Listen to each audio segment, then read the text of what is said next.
Boom. Theme music. Dun, what was it? Dun, dun, dun, Dun, dun, dun, dun, dun, dun, dun, dun, dun. dun, dun. How about you, brother? Awesome. How you good? How you doing? How you I'm doing? good, bro. Just same old training. That's it. Train, train, train. Literally came from the gym. Train, starve, cut weight, Fuck. Yeah. eat steak. I I don't want to go to the weight cut yet. I'm eating normal, Yeah. but eventually I will have to like start eating like pigeon meals. Well, what's normal for you though? Because your normal, my normal, two totally different things. Yes. For example, for lunch I had salad with salmon. That's the normal. That's normal, yeah. Oh wow. And for breakfast I have like a handful of dates with a banana. Oh my. That's not normal. What's your normal? My normal? Let's see. French toast in the morning. Lunch, maybe plate lunch, chicken, mac salad, rice. Shit. Uh, I should start you shaping boards. Hawaiian, that's why. That's true. It helps to have a belly to hold the blank still when you're shaping it. Yep. Not kind of. I mean, boards are pretty good, so that's probably a good reason. Yeah. Talking about Hawaii, how was for you growing up in a place that is so like territorial like Hawaii? Uh-huh. Because now it's still like that, but it's more civilized a little bit. It's more civilized now for sure. But when you were like growing up, being from the Aipa family, your dad, growing up, he was already a legend. He was already surfing great, making boards, and how was that since you were a little kid? Like talking about how it was actually growing up and surfing and stuff like that. I didn't have any problem surfing because like I had all the uncles that would like block for me. Like if other people were paddling for a wave, they'd be like, "Hey, no one go, no Duke go." So I always had like all the uncles out there watching out for me, and plus dad too. So That I helps a little I bit. had an unfair advantage. But I mean that make you a better surfer quicker than people that gotta like It- beg for a way. It did. I mean, like, and as far as like starting surfing, I learned how to surf like the same time I learned how to walk. So like there was no difference between the two. As a baby, my parents would stand in the water at Waikiki and push me underwater to each other. So just I get used to being in the water and being underwater. And my dad had me on a board before I could stand. So literally, when I was learning to walk, I was learning to stand on a board. Same thing. So it's pretty rad. It was an awesome life, man. Hawaii is a beautiful, beautiful place to live, and yeah, it does get a little territorial, but it's just like anything else, man. You show up with some respect, and you'll get respect. Just gotta That's the know way it is. just gotta know your place. That's the way. I mean, that's the way it is. I mean, and it's like that everywhere else. Sure, I'm sure. Like if someone walked in the gym all cocky and stuff, that you'd be like, no, no, no, no, no, Chill, relax. no. Don't take it too far. Coach might react before I do. Yeah. And like, how far you took, how far you went in the surfing world before you started like doing other things? So it's funny, like competition. We started competing at a young age. My first contest, I was 4 years old. Which funny, I put my head into the whitewash and I thought I got barreled, but my dad was like, "No, you didn't get barreled." Just squashed that dream. But I grew up competing, and it was just a normal thing. But I like to do so many things. I got into soccer. I got into ice skating. I got into Oh, wow. all kinds of different stuff. And it got to a point probably when I was about 13, 14 years old that I already recognized I didn't want to just surf for my life. My brother, he was part of that whole, generation movement or whatever it's called, momentum generation. Him and Kelly are friends, and then that whole crew came up together, and I'm like 5 years younger than them, so I was like the young kid, like, oh, what are they doing? Oh, look at all the girls they're bringing to the house. This is neat. But like the competition part really didn't like click for me. because I don't know, I just wanted to do so many different things. Right. Which ultimately I got into music, and then that's what stole me away from surfing for a number of years, was music. I didn't know you went to music. I gotta show you pictures later, man. You'd be like, what? What kind of music were you doing? Oh man, the bands I was in would sound kind of like Korn, Tool, heavier shit. My dad used to say when I would practice with my band downstairs, he like, "Oh, you guys sound like a traffic accident." I mean, from a surfer perspective, it is. Yeah, it is. They're listening probably to reggae, more mellow shit. He was so against it too, man. He hated it because it was taking me from surfing. But at some point, I think when I was like 16 or 17, he came to one of my shows, and I was playing in a club. I was underage, so I don't remember how I got in, but I was up on stage singing, and I saw my dad walk in, and I was like, "Oh man, uh-oh." And then I saw him like kind of like All right. yeah, okay, yeah, that's my boy. That's cool. So that was a rad moment.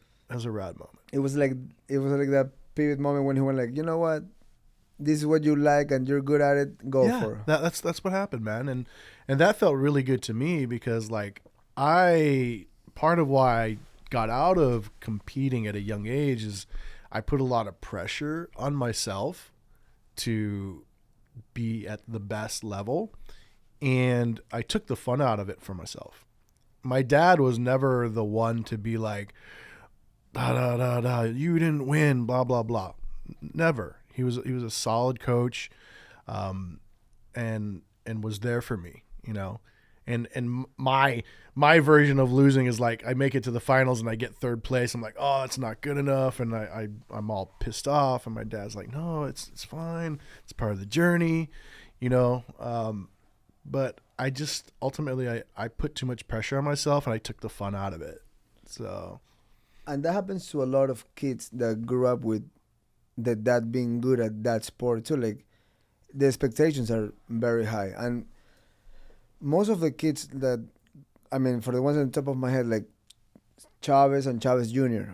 I mean, they and I difference, but also how you become what Pops was when Pops literally won every single boxing match and biggest legend of all time. Oh, for sure. And now you're gonna be like, I gotta do that. So there's already a standard. Yep. That's what you say about the Momentum Generation, which is that's a great movie, like with Kelly, Kalani, like Benji, all those guys. Yeah. Most of those guys, if I'm not wrong, with Rob Machado, mom and dad weren't surfing world champions, if I'm not mistaken. Nope. At least for the most of them. Yeah. So they don't have that. They're doing it for fun. They get good enough, and eventually, boom. Yep. One of them, greatest of all time, and the rest of them, they're all world champion caliber. And I'm pretty sure some of them win something huge too. Yeah. But for you already had your dad. That was a surf legend, and it's like, okay. Yeah, and he was a living legend at that age when I was a kid already. I know. And like it was. How do you measure yourself against that? Like you were saying about the Chavezes, you know, like how am I gonna do that? It's hard. So, and I think a lot of that comes with growth and age too. As once I got to, I think about 30, my perspective changed. Right, the older you get, your perspective changes on your thought processes. And I was like, oh, you know what? My dad really is a special human being, you know, like, because when I was a kid, I was like, all these people are treating him like, oh, it's Ben Aipa. It's like, he's a god. And I'm like, no, he's my dad. He goes to work. He comes home. He bitches about the dishes not being done. So he's like, normal. Right. He's normal. Like, so it didn't like make sense. But when I, left, played music, was away from surfing, and got a little bit older, I got that perspective like, wow, my dad was really special, and he impacted a lot of lives, and changed a lot for surfing. So yeah, he is a really special human being, and I get it. But at the time, in the moment, it's hard to realize all that until you mature yourself and you're like, okay, like looking back, I mean, it's hard to set that is standard for you. Like, I gotta be that good at that. And I mean, my dad is a normal person. He's a farmer. So for me doing what I do, I don't have that pressure of like I have to be like my dad. Right. I get the work ethic for him, but I'm not like he won this amount of things and he have this growth on his career that I have to at least match it to be okay with myself. Right. It's like my son. Hopefully for me, good thing for me, he don't like fighting. So I'm like, he don't have to like follow my steps. I mean, do whatever you want. I hope he surfs. Yeah, I was gonna love say that. maybe he's gonna be a surfer. I will pay him for surf. That's my favorite sport in the world. So I'm like, if you want to surf, I invest every penny I have on him. There you go. But we'll see if he gets into it. Yeah, yeah, he will. I hope so. He's gonna have to. I hope so. He can get any board I have in the garage. I'm like, take everything. It's all you. Yeah, man. There's some special ones that I might be like, that one is a good gift. Don't touch that one. Yeah. Besides that, do anything you want. Yeah, and you know, like someone's just like you are. I mean, your father was like a provider, right? He worked hard, right? Got your ethic from him, your work ethic, and my dad, where he came from, he got his work ethic from his family because he came from a sugarcane plantation family, right? And for all intents and purposes, he should have been a farmer too, right? But he just had other ideas. But surfing wasn't even one of them. Wow. He wanted to be a football player. His lifelong dream when he was a teenager was to be a pro football player and then a coach. So he got really good. He was an All-American football player and made it to semi-pro. And then when he was 19 years old, he got injured, so he couldn't play ball anymore. So at that point, he hadn't even surfed yet, by the way. At 19, he At wasn't 19, surf. hadn't even surfed yet. That's crazy. Yeah. Swimming, he was an incredible swimmer. He's a competitive swimmer. But surfing, he hadn't surfed. So where that happened, like once he got injured playing football, he got a normal job working on the dock in the Union. And one day he took a lunch break with his cousin and they went down to Waikiki. And there was a board that kind of washed ashore. And they're like, oh, where's the owner? And no one came and claimed the board. So my dad's cousin paddled the board out and my dad swam after him, following him. And they took turns exchanging with the board. That's crazy. My dad's first wave, it was in 1964. He was 20 years old. So he started late. And he became that good. That's crazy. Bro, in 1 year, he was surfing in a contest that you had to get invited to surf in, the Makaha Invitational. And then a year after that, was invited to surf in the Duke Kahanamoku Invitational, which only the world's best get invited to. 2 years after starting surfing. The person must be like tripping about him. Like, what are you doing here? And you're beating me now? Yeah. Yeah. That's wild. It's nuts, man. And that just goes to show that there's some really special human beings out there. And he had it on him and he didn't even knew it. Yeah. Like some people just click on it. He get in the wave and just his went. body just felt it and he went whoop. Yep. The difference is that he approached surfing like football. So when other people were kind of just cruising, he was already like pushing hard and making turns. And this is in the 60s where everyone's just like standing up and going straight. So he was like really one of the first guys to start like aggressively turning. He changed the game. That's wild. Sean Thompson says that he is the godfather of power surfing. Which is the best surfing. Yeah, best surfing. I mean, if you look at the power surfers today, even the ones that they're old and still surfing, yep, is the best surfing to watch. 100%. Like those crazy carves in the big waves. I'd rather watch that than someone like going in the air. I'm with you there. That's why I'm a big Bobby fan, because the way they surf is just like boom, boom, power. I like that. Yeah. I love that. That or extremely good style. Yeah, I think style is a strong thing to talk about in surfing, because of where it's at, right? Because everyone is so talented now, and everyone can do all these crazy airs, and but not everyone has like a good style that you want to watch. So like one thing that people, surf fans complain about a lot is judging waves, right? One way that could completely like get changed and be more accurate is to judge surfing like figure skating, where there's two sets of judges. There's an artistic panel and a technical panel. So you have a set of judges just judging style, and a set of judges judging technical ability. That way you can really nail down like, okay, this guy, he did this great cutback and then did this air in the next section, but the guy behind him did more power with the cutback, and then when he boosted his air, when he landed, he presented it. Bam! I nailed it, right? Right. Because you see that, right? Because some guys like throw airs and they're like look like spaghetti like noodles. Yeah. Like a noodle. And then some ones land and they're like, fuck yes. Yeah. You watch that? That's exciting. It is. I mean, it's true. So in skating, they got those two different judges. Yeah, in ice skating, they have two different judges. They probably, because I like, not this year, but like 2 years ago, I went to the HB Open, and I was watching a friend of mine, and I was like, it was like the last wave to the finals, and I was like, oh, he won. And then this other guy did, in my opinion, less, and he won. And then I was like, but this guy was like destroying the wave, but this other guy throw just one air.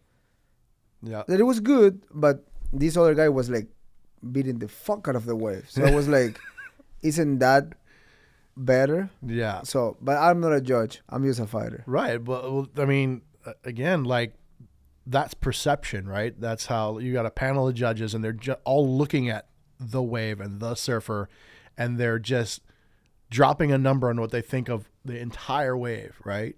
Instead of like going like, okay, you guys, you're just going to focus on the artistic guys. You focus on their stance. You focus on how they're like opening their arms to do full turns. You like how they're ending their turns, how they're beginning their turns.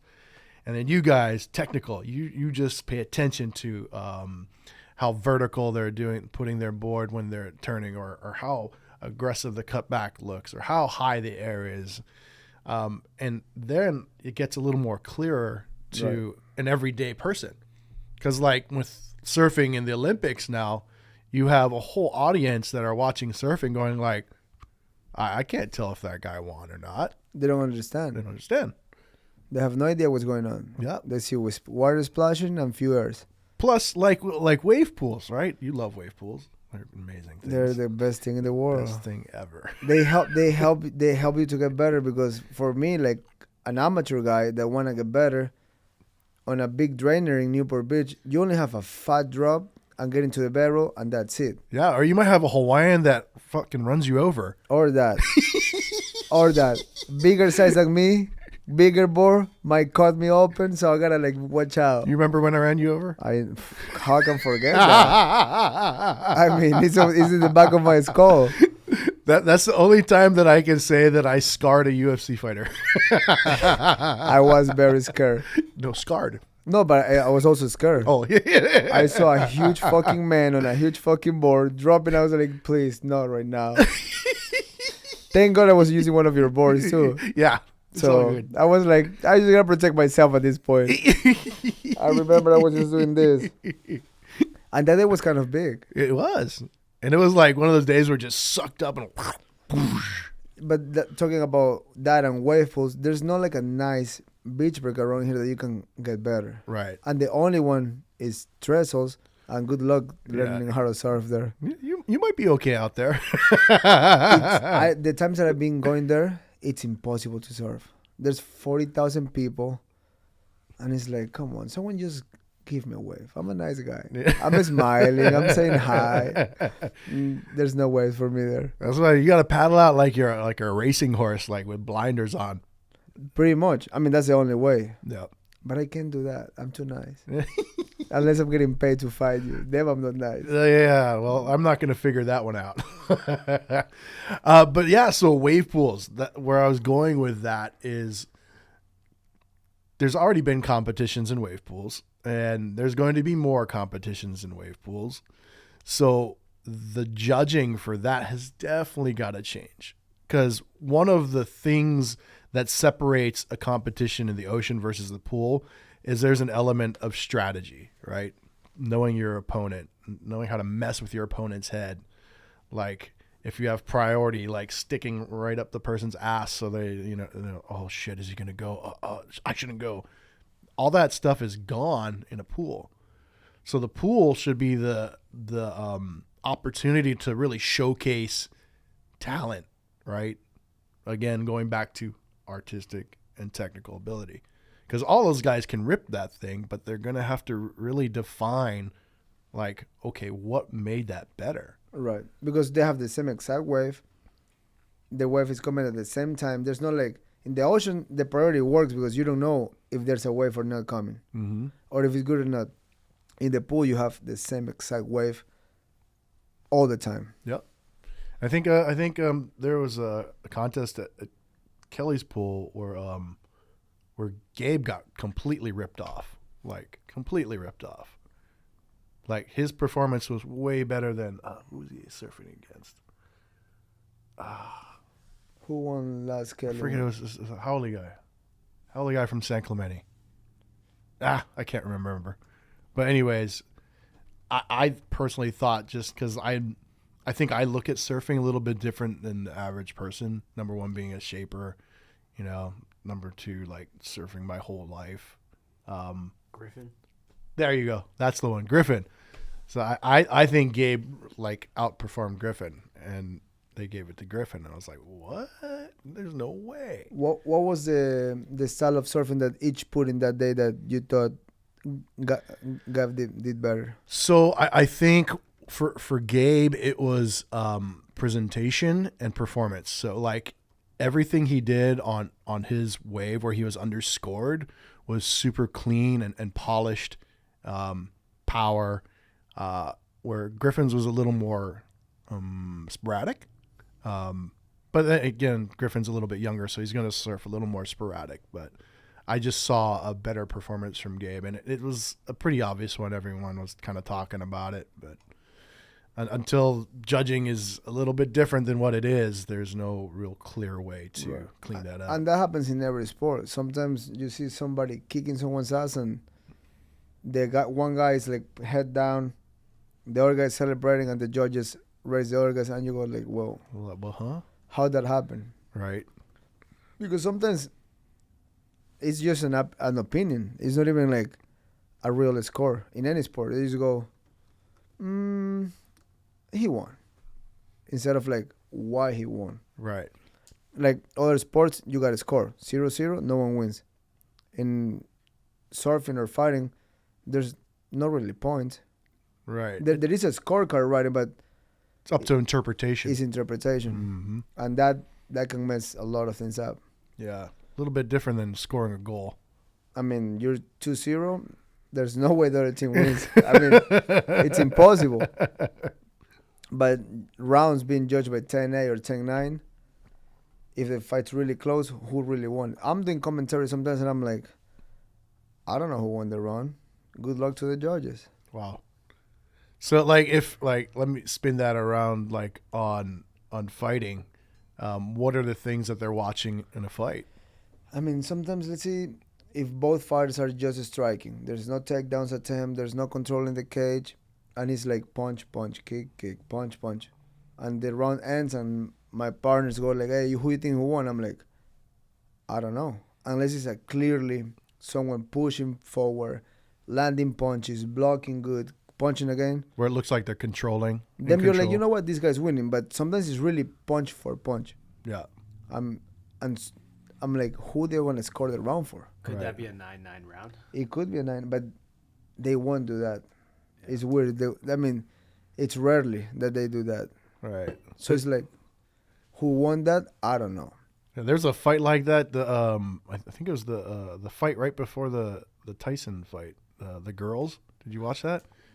I thought the Puerto Rican won. Yeah, I thought so too. And especially that Irish girl land like 5 headbutts. Like like the first headbutt caught her. The third headbutt caught in double. Like it was like hanging meat from her eye. And I'm like, they took 1 point. That's like at least 2 points. And even with a point, the dog said she's still winning the fight. I'm like, But they should have been complaining about a headbutt in the first round. I think mean, that's where her team failed, is that she was leading with her head since round 1. no, she leads in every fight And with if you that. call it out early, then you can get more points deducted. But if you just sit there and take it and be tough, then No, they were screaming. yeah. They were like, dude. But in every fight, she lead with head. And Wow. they should tell her, like, in the locker room, hey, you lead with your head, we take a point. Right. And like that, I guarantee you she won't lead. But because in fighting, you have, like, few free scores. Like, let's say, poke your eye. They won't take a point right away. But I'm already damaging you. It should be automatically. You touch, point. Intentional or not. Sure. Because you already hurt me. Yeah. Take the interpretation out. You did it.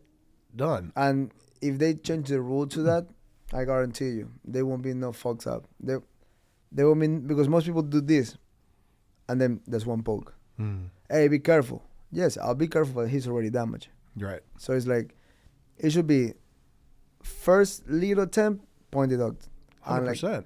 and like that, I guarantee you, we all are gonna be like close fits like this. But judging is a fucking shithole everywhere. I think It is, man. And I'm glad I'm not one. it's everywhere. It's everywhere. Going back to Hawaii. Yeah, I let's remember, talk about Hawaii. I remember that T-shirt that you gave me years ago. Oh, How that came out. You, when your dad make people pick between the fins and the teeth. so I gave Chito a shirt that said "your fins or your face" on it, and it has a picture of my dad smiling. So back in the day, before my dad found his inner peace, Before yoga classes. yeah. If you ticked him off in the water, he would give you the option of either knocking the fin off your board or punching you in the face. And some people didn't really understand that and got both. So everybody that will fucked up, he will go to them and be like, your face or your fins. Yeah. Yeah. Shit, if the board is nice. There's some pretty famous people that he did that to. Shit. He didn't care. That's funny. You're in his backyard. That's true. Don't fuck around with And them. that's all it was, is it was a lack of respect, and that was his way of demanding respect. Yeah. And I feel that's the way it should be. Yeah. Now they sue you. Gosh. Right? Because there's cameras everywhere. Yeah, but those cameras, I don't think they can catch a slap. Or Well, maybe. Maybe. But they're kind of shitty, though. When I feel I do a decent turn, I go back to the camera. It's not. I don't think they can catch a slap.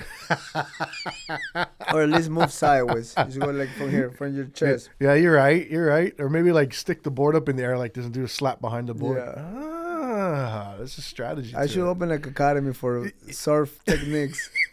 Yes. Put the board right in front of the other guys. Left hand covers, smack board down, and say, "Hi, how are you?" How you doing? Then how you say hi to him? I don't know what he's talking about. We'll call it surf altercation control classes. I put my gym address and Monday through Wednesday. Bro, speaking of, when you've been in the water, have you had anyone like heckle you? Yeah, actually a few times at the beginning when I started surfing again around here. The first time that this happened, I was with a friend of mine, a hippie guy. He's missing a tooth. He has a ponytail. He has a wetsuit with like 40 holes. But you know, that's the way he want to present himself. You know, he liked the hippie life. And these two kids just went out of nowhere.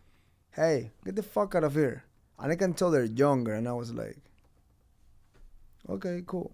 And then my friend, you know, he's a jiu-jitsu guy. He's pretty respectful and calm. And he went like, dude, beat off, quit it. Fuck you, you fucking loser. You got holes in your wet, you broke motherfucker. And I was like, okay, that's escalating fast. And then I was just like, you know what? My friend didn't want to react. So I said, look, I react for you. So I spiraled towards the kid and I'm like, look, motherfucker, you really are fucking up. he's doing nothing to you. You're speaking on him because you think you can beat him. You probably can't because he's a black belt in jiu-jitsu. But I will beat the fuck out of you if you keep bugging him.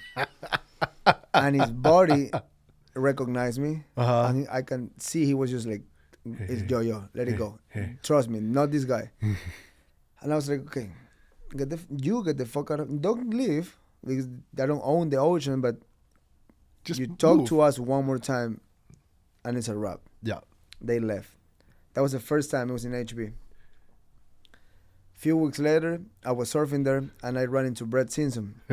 And the kids were there. And Really? I just went, I'm gonna really have them bitched out. So I told Brett about them, and I think Brett just schooled them. Uh-huh.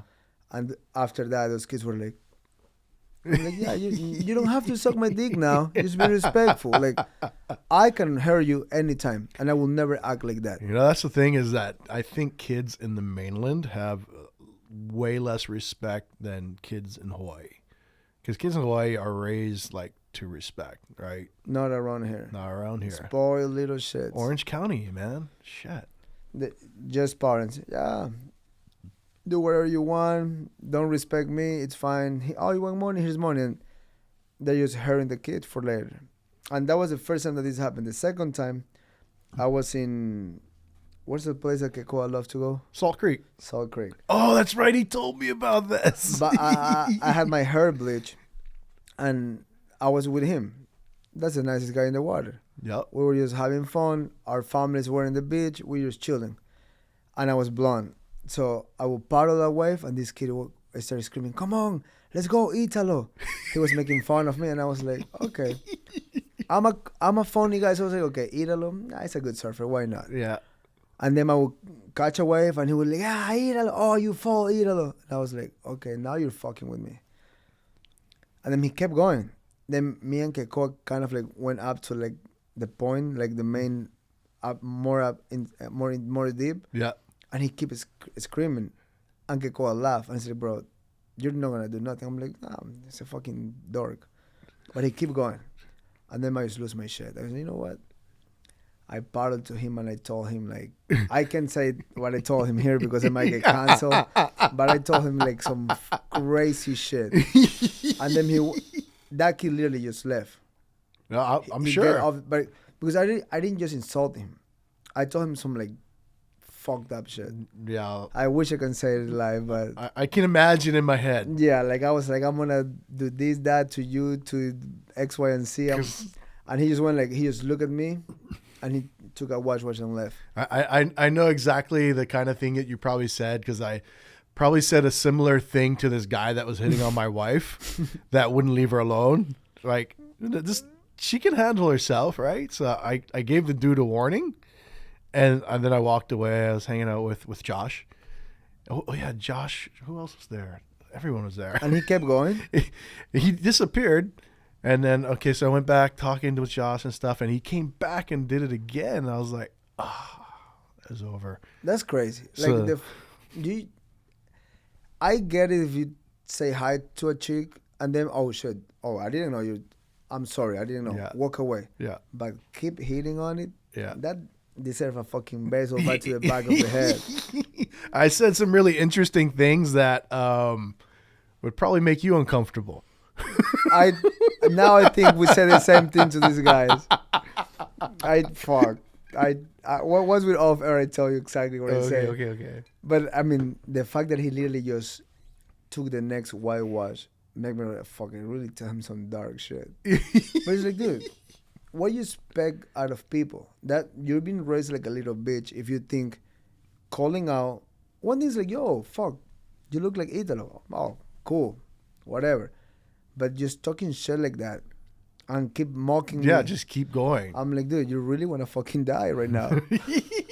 I mean, you're like, one thing is if I fucked with you and then you answer, I gotta take it. But if I'm minding my business, I'm with my friend, chilling, my kids were in the beach, I was like, dude, leave me alone. Yeah. I haven't been there since.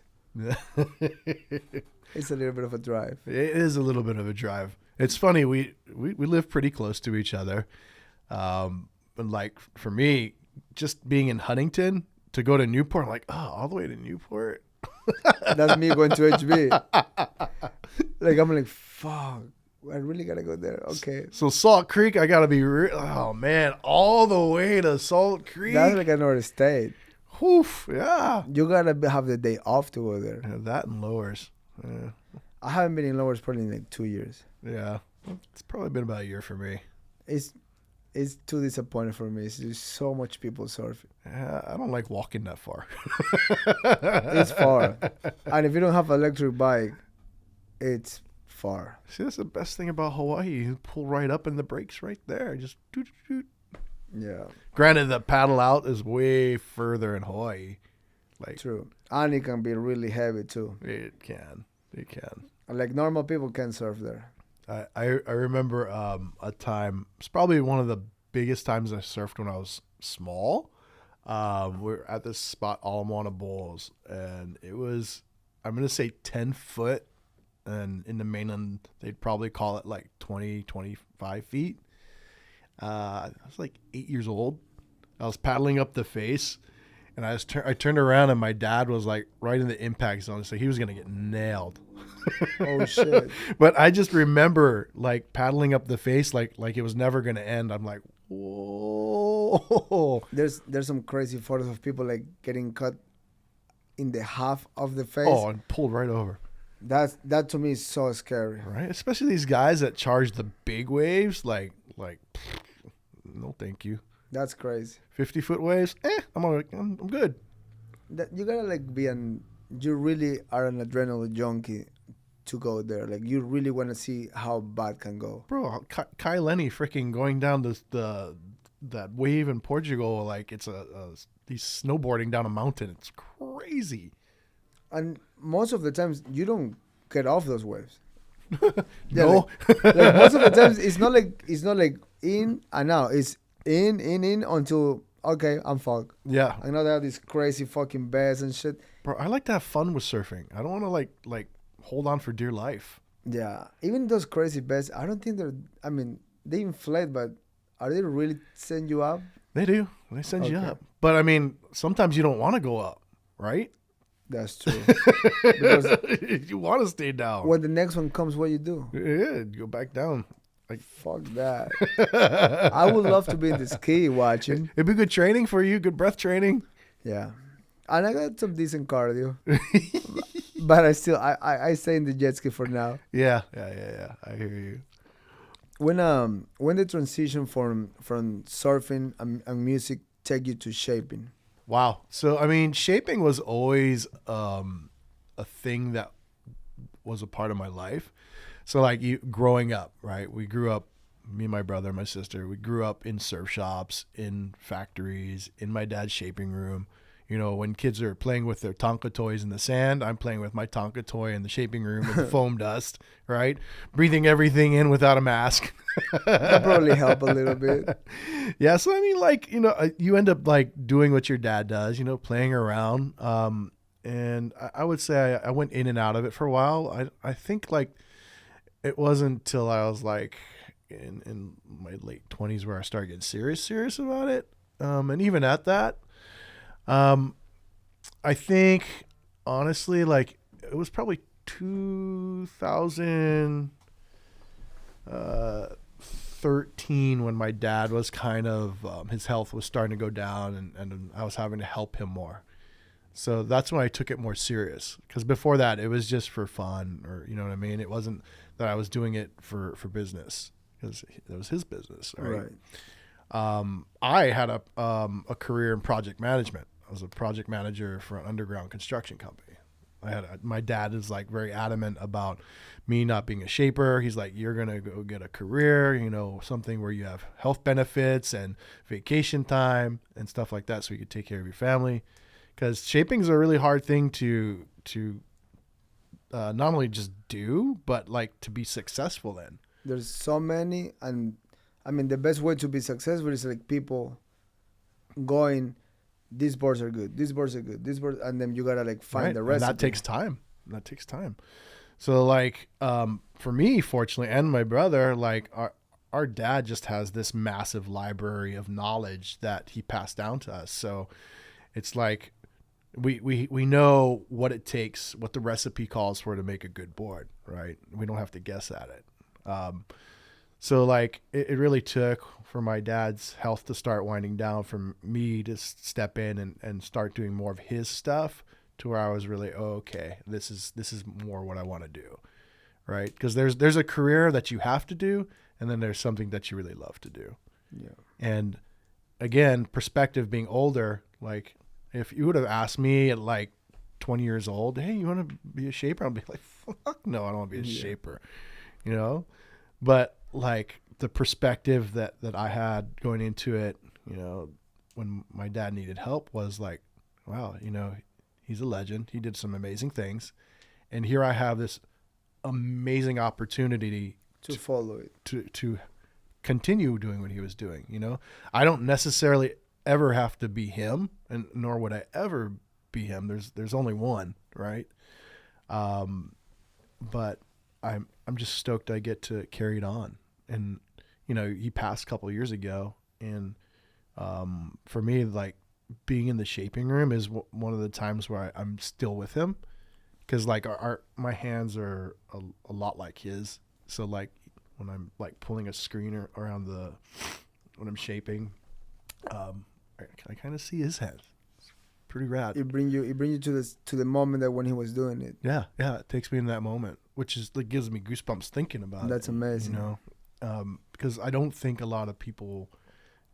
I'm sure some people experience that in other ways, but like man, shaping is like when you're in the room by yourself and like the lights are low and you're like looking at dark and light bending around the foam and like your hands, and it's very almost zen like, I guess. Is your meditation is your job, but it's a part of the job that brings you to the most joyful times when your dad was here doing his thing, and you're following his steps, and now you're putting your own taste and knowledge into what he gave you already. Yeah.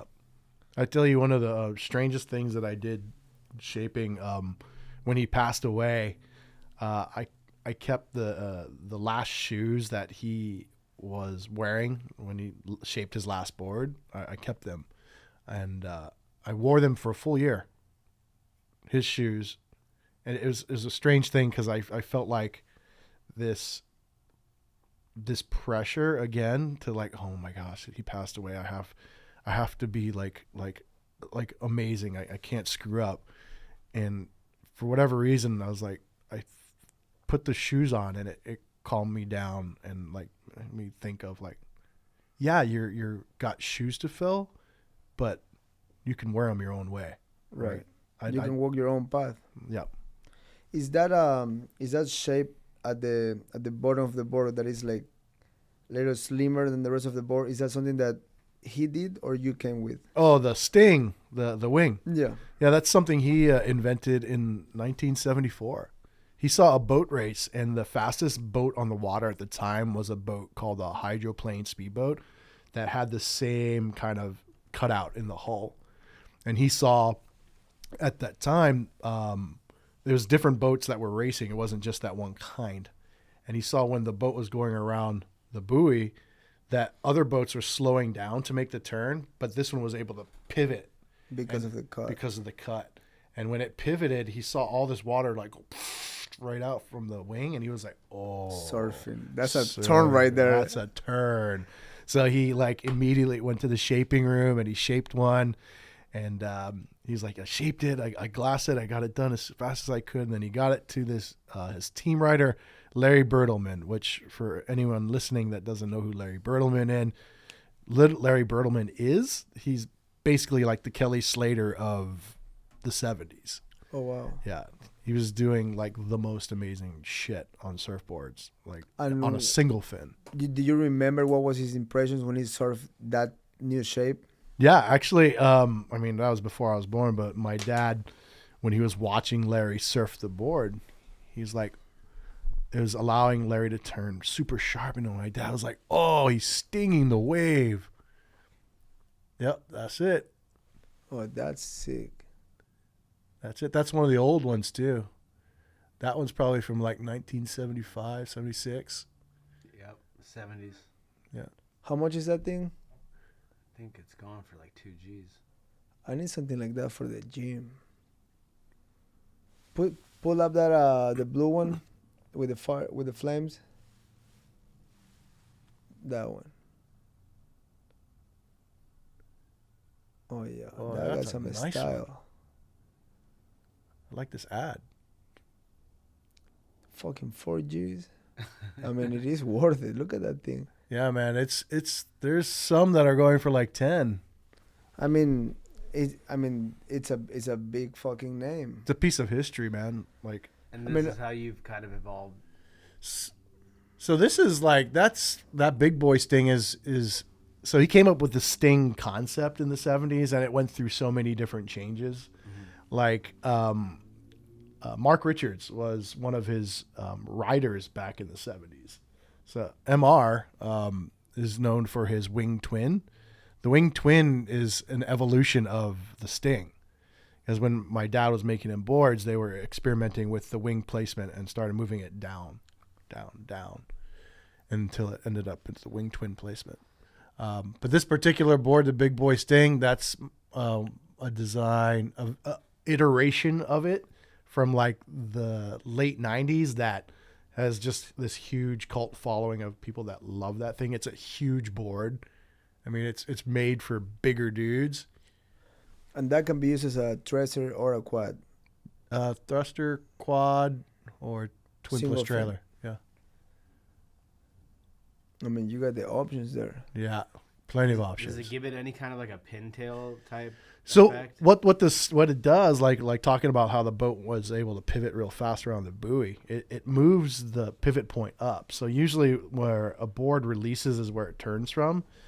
So up until that time, the most performance tail was the swallowtail, Yeah. which my dad invented too in 1972. Holy- No way. Yeah, He invented all the, he invented the swallowtail. that's crazy. And the way he did that is he saw swallowtail birds flying in the sky, and he saw how fast they were moving, and he was like, "Oh, if I put that tail on my board's gonna turn faster." So he went from seeing a boat winning a race to seeing a bird fly. Yeah, They wouldn't see that today. no, like my dad used to say, observation creates inspiration, right? Like he was always watching the world around him. You know, it wasn't really like a lot of guys, board builders, they look at each other like, "Oh, what's this guy doing? What's this guy doing?" You know. He went and see what was outside the world Yeah. that he was in. Yep. What have you done for team riders today that surfing got more performancy and more people flying, like from this type of style, like to today surfing?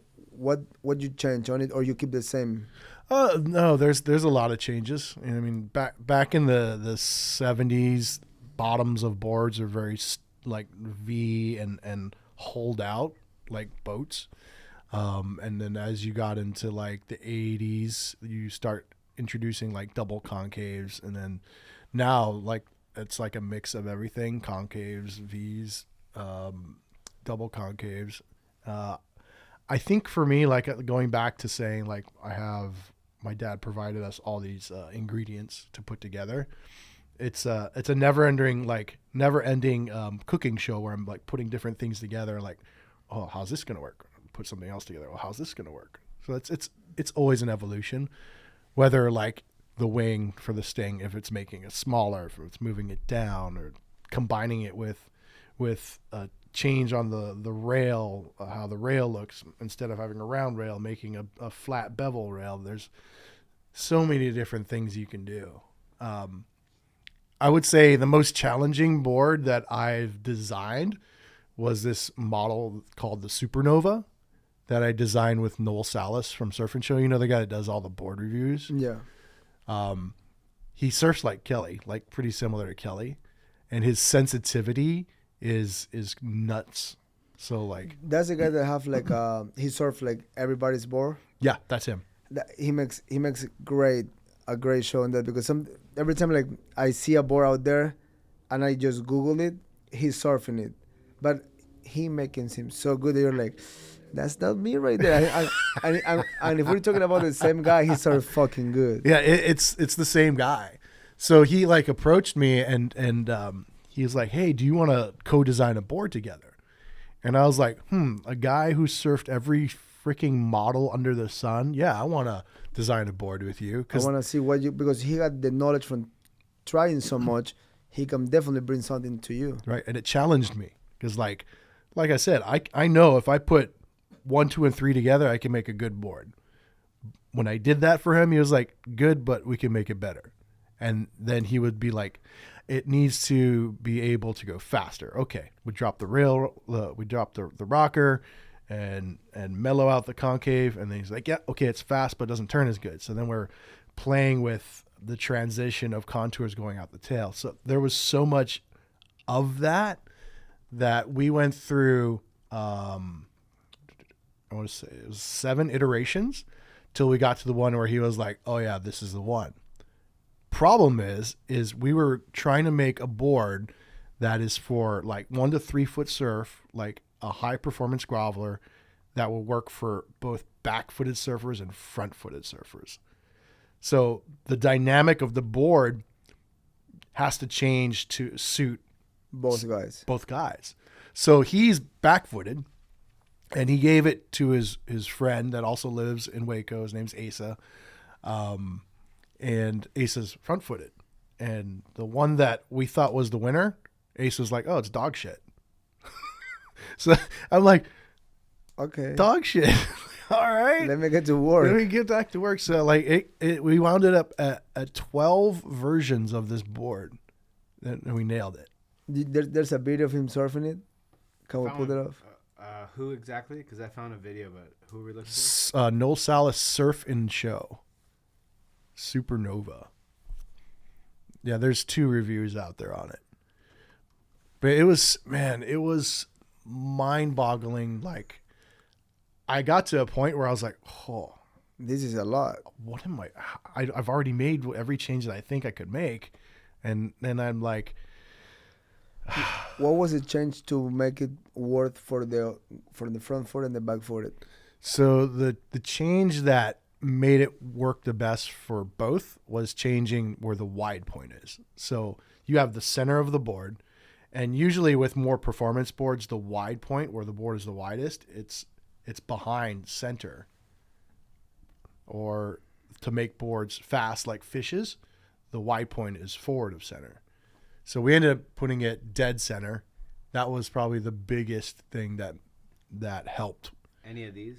Yeah, it's either one of those.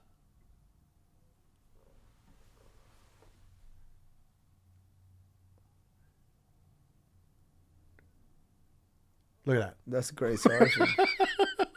Watch this. Right here. Boom. He's going backwards. Oh, and that's one of Kelly's best move. His 360. Yeah. He make it so good. Yeah, but when we nailed this version, he's like, "Man, you have nailed it. You have nailed it. You made the best board I've ever had under my feet." And I'm like, "Whoo!" Damn, he surfs good. Fun. I want to go to a pool now. We should go to Waco. You tell me when. Oh, we're going to springtime because it's closed now. Till when? I think it opens March, February, March. Yeah, I think March. The one in Arizona just opened. Oh, yeah. Revel Parks. Yeah, I was talking to Beshan. Uh-huh. Yeah, and, Shane. And Shane, yeah. Because his song is No. I had his name in my head. I said, "You want to come?" I say when. I mean, don't tease me like this.